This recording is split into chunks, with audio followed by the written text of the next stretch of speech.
Welcome students.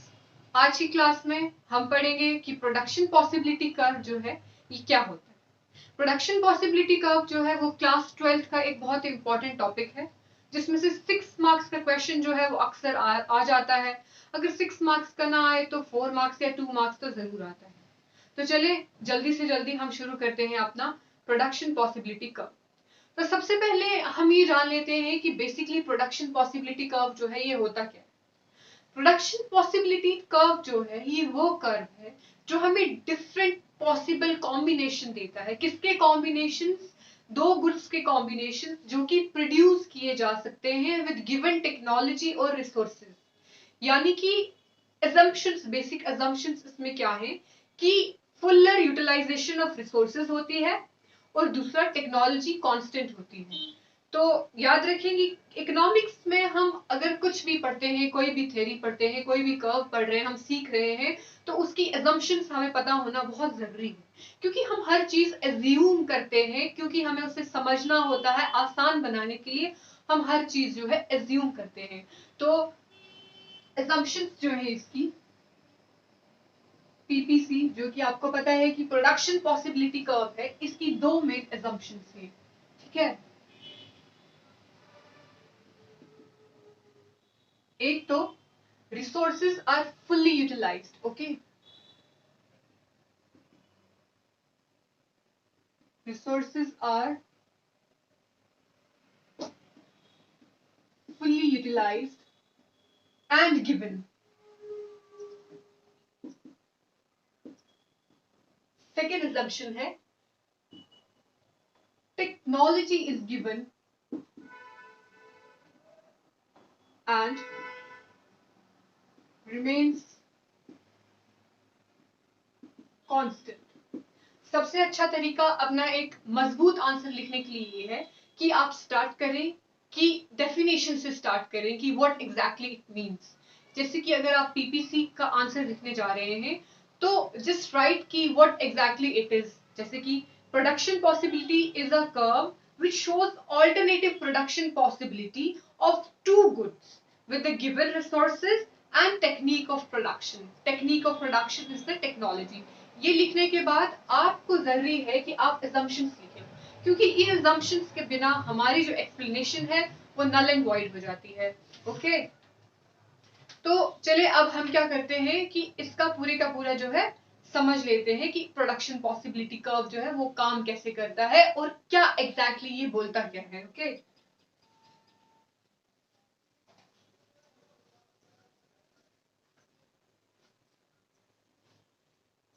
कुछ इस तरह से होता है हमारा ये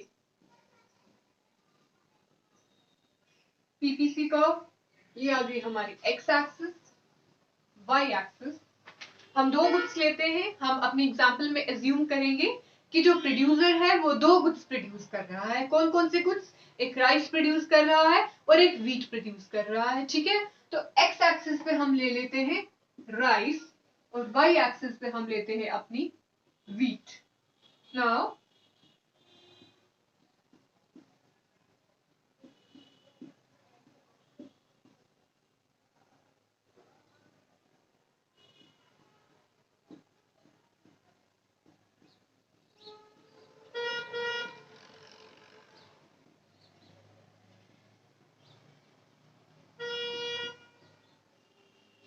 अब इस कर्व में ये कर्व समझाना क्या चाहता है कि एक प्रोड्यूसर है, उसके पास रिसोर्सेज जो है गिवन है। ठीक है, इतना पैसा है उसके पास, मान लेते हैं हम उसके पास कि उसके पास है 5000 रुपीज। ठीक है, और टेक्नोलॉजी भी गिवन है, ट्रैक्टर है या जो भी चीजें यूज हो रही हैं वो सब उसके पास गिवन है।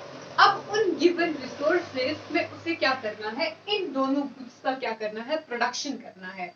तो अब वो किस तरीके से इस चीज को जो है समझेगा कि उसे क्या कितना प्रोड्यूस करना है। जितने भी मतलब जितने भी दो उसके कॉम्बिनेशन, कोई भी कॉम्बिनेशन, कि वो बिल्कुल जीरो लेवल पे जो है व्हीट प्रोड्यूस कर रहा है और पूरे की पूरे 40 क्विंटल्स ऑफ राइस प्रोड्यूस कर रहा है, या तो वो 100 क्विंटल्स ऑफ व्हीट प्रोड्यूस कर रहा है और 0 क्विंटल्स ऑफ राइस प्रोड्यूस कर रहा है। उसी तरीके से हमारे क्या है, ये डिफरेंट कॉम्बिनेशन हैं जो हमें बताता है कौन, प्रोडक्शन पॉसिबिलिटी कर्व, जिसे कि हम प्रोडक्शन पॉसिबिलिटी फ्रंटियर या ट्रांसफॉर्मेशन लाइन भी कहते हैं। ठीक है, तो ये आ गए इसके डिफरेंट कॉम्बिनेशंस।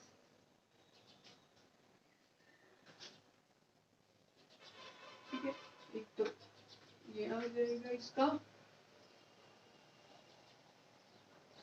एक ये आ जाएगा, ये आ जाएगा और ये आ जाएगा। इन्हें नाम दे देते हैं हम ए, बी, सी, डी और ई। तो बेसिकली ए, बी, सी, डी और ई ये क्या है, 5 डिफरेंट कॉम्बिनेशन है। किसके? 5 different combination for producing wheat and rice with given level of technology and resources. ठीक है, अब जो प्रोड्यूसर है, इधर he can produce at level A जहां पे वो सिर्फ और सिर्फ व्हीट प्रोड्यूस कर रहा है और कोई भी राइस जो है प्रोड्यूस नहीं कर रहा है। एट पॉइंट बी जहां पे वो 90 something level of wheat produce कर रहा है और 10 क्विंटल्स ऑफ राइस प्रोड्यूस कर रहा है। पॉइंट सी हमारा जहां पे वो 90 यूनिट्स ऑफ व्हीट प्रोड्यूस कर रहा है और 20 क्विंटल्स ऑफ राइस। अकॉर्डिंगली ये पॉइंट जो हमारा डी पॉइंट है, डी पॉइंट पे 30 quintal of rice with 80 quintals of wheat and 40 पे क्या कर रहा है, 40 क्विंटल्स ऑफ राइस पे वो प्रोड्यूस कर रहा है 0 क्विंटल्स ऑफ व्हीट।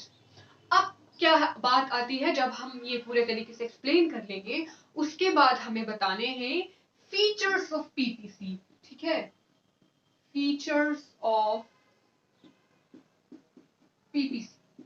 अगेन जैसे assumptions थी वैसे ही हमारे पास 2 मेन फीचर्स हैं पीपीसी के। एक तो पीपीसी जो होता है, एक ये जो पीपीसी है, पीपीसी कर्व स्लोप्स डाउनवर्ड।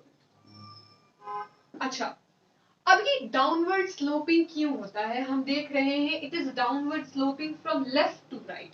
एक तो डाउनवर्ड स्लोपिंग है, दूसरा it is downward sloping from left to right.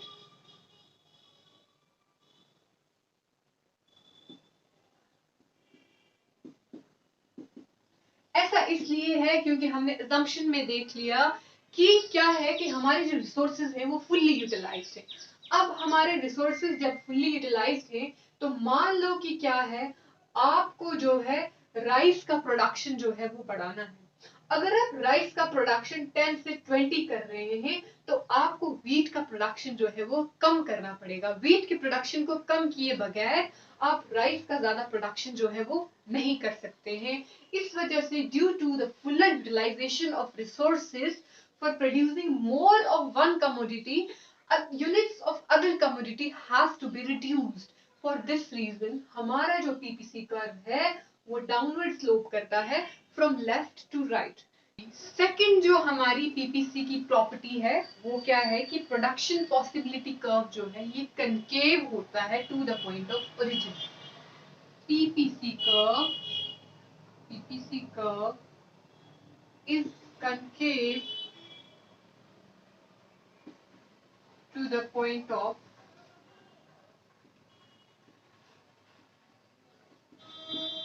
ये हम देख रहे हैं ना कि ये यहां से ऐसे है, कनकेव है, कन्वेक्स नहीं है। It is not convex to the point of origin, it is concave to the point of origin, concave from left to right. अच्छा, अब हम सोचेंगे कि ये कनकेव क्यों है टू द ओरिजिन। तो कनकेविटी में यहाँ पे प्रिंसिपल जो है वो अपॉर्चुनिटी कॉस्ट का आता है। तो अपॉर्चुनिटी कॉस्ट क्या होता है, नेक्स्ट बेस्ट फॉरगोन ऑल्टरनेटिव।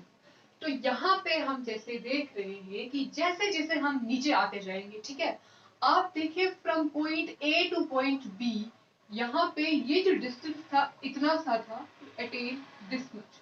अच्छा, अब क्या हुआ कि ये डिस्टेंस तो सेम रहा, आप देखेंगे कि ये डिस्टेंस जो है ये बढ़ता जाएगा, है ना। अब देखो जैसे पॉइंट ई पे इतना ज्यादा डिस्टेंस जो है वो बढ़ गया। अब मेरी जो ये डायग्राम है ये एकदम जो है बिल्कुल एक्यूरेट नहीं बनी है, क्योंकि मैंने ये रफ डायग्राम जो है बनाई है। आप जब इसको प्रॉपर तरीके से नोटबुक पे बनाएंगे तो आप देखेंगे कि प्रॉपर इंटरवल्स में क्या हो रहा है। जब ये पॉइंट ए से लेके ई तक आ रहा है तो यहाँ से जो हम वीट जो है सैक्रिफाइस कर रहे हैं to produce more and more wheat, ये लेवल जो है ये बढ़ता जा रहा है। जब हम 10 से 20 जो है क्विंटल्स ऑफ राइस प्रोड्यूस करेंगे तो उसके लिए हमें मोर क्वांटिटी ऑफ वीट जो है वो सैक्रिफाइस करना पड़ेगा। सिंस यहाँ पे सैक्रिफाइस जो है वो ज्यादा हो रही है, उस सैक्रिफाइस ज्यादा होने की वजह से ये क्या होता है, PPC curve is concave to the point of origin. अच्छा, नेक्स्ट हमें जो एक इम्पॉर्टेंट बात जो है वो हमें याद रखनी है कि 3 पॉइंट्स जो है वो हमें पता है, ठीक है। ये जो पॉइंट्स हैं सारे के सारे, ये जो पॉइंट्स जो पीपीसी कर्व के अलोंग जितने भी पॉइंट्स हैं, all the points on the PPC curve हमने यहाँ पे ई लिए हैं।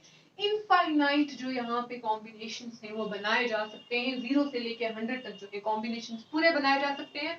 और ये सारे के सारे कॉम्बिनेशंस जो कि पीपीसी कर्व के ऊपर आते हैं, ये सारे के सारे कॉम्बिनेशंस क्या हैं, अटेनेबल पॉइंट्स। क्या है, अटेनेबल पॉइंट्स, ठीक है। अब क्या होता है, अगर कोई प्रोड्यूसर क्या कर रहा है, इस पीपीसी के अंदर में प्रोड्यूस कर रहा है, ठीक है, इस कर्व के अंदर में मान लो यहाँ पे कोई पॉइंट है, ठीक है, 50 प्रोड्यूस कर रहा है एट दिस लेवल, कुछ 10 से 20 के बीच में, लाइक 15 से अबव, ठीक है, और 20 से कम राइस प्रोड्यूस कर रहा है and 50 quintals of wheat produce कर रहा है। तो यहाँ पे क्या हो जाएगा, अंडर यूटिलाइजेशन ऑफ रिसोर्सेज।